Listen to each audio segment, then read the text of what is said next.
باللہ من الشیطان الرجیم بسم اللہ الرحمن الرحیم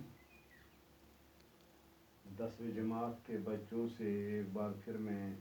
مخاطب ہوں۔ پیارے بچوں، میں آپ کو آج نظم کے بارے میں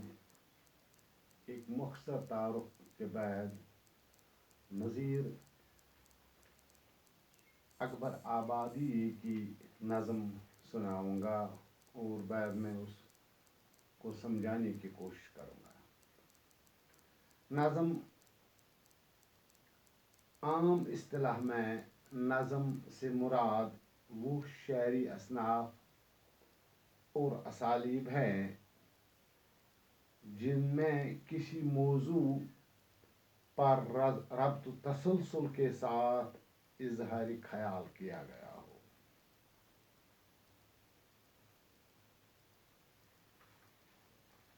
یعنی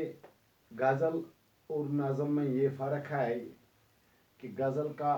ہر شعر جداگانہ معنی رکھتا ہے، جبکہ نظم میں کوئی بھی جو نظم ہو، جو موضوع ہو، اس پر تسلسل کے ساتھ بات کی جاتی ہے۔ آج ہمارے سامنے نذیر اکبر آبادی کی یہ نظم جس کا نام مفلسی ہے، اسی کو ہم پہلے پڑھیں گے اور بعد میں اس کو سمجھنے کی کوشش کریں گے۔ جب آدمی کے حال پر آتی ہے مفلسی، کس طرح سے اس کو ستاتی ہے مفلسی، پیاسا تمام روز بٹھاتی ہے مفلسی، بھوکا تمام رات سلاتی ہے مفلسی، یہ دکھ وہ جانے جس پہ کہ آتی ہے مفلسی، مفلس کی کچھ نظر نہیں رہتی ہے آن پر، دیتا ہے اپنی جان وہ ایک ایک نان پر، ہر آن ٹوٹ پڑتا ہے روٹی کے خوان پر، جس طرح کتے ٹوٹتے ہیں استخوان پر، ویسا ہی مفلسوں کو لڑاتی ہے مفلسی، کیسا ہی آدمی ہو پر افلاس کے طفیل، کوئی گدا کہے اسے ٹھہرا دے کوئی بیل، کپڑے پھٹے تمام بڑے بال پھیل پھیل، منہ خشک دانت زرد بدن پر جمع ہے میل، سب شکل قیدیوں کی بناتی ہے مفلسی، دنیا میں لے کے شاہ سے اے یار روتا فقیر، خالق نہ مفلسی نے کسی کو کری اسیر، اشرف کو بناتی ہے ایک آن میں فقیر، کیا کیا میں مفلسی کو خرابی کہوں نذیر، وہ جانے جس کے دل کو جلاتی ہے مفلسی۔ یہ مفلسی نذیر اکبر آبادی کی یہ تحریر ہے۔ پیارے بچوں، آپ سب بڑے ہو، 10ویں کلاس کے بچے بڑے ہوتے ہیں، ان میں شعور بھی ہوتا ہے، سوچ بھی ہوتی ہے، صلاحیت بھی ہوتی ہے۔ اگر ہم مفلسی کو دیکھیں گے، مفلسی ہو گیا غریبی۔ غریبی کیا ہو گیا؟ جو انسان کو اس نفس کے لیے، اس جسم کے لیے، اس زندگی کے لیے، اٹھنے بیٹھنے کے لیے جو بھی ضروریات ہو، ان ضروریات کو پورا کرنے کے لیے انسان کو کھانے کی ضرورت ہے،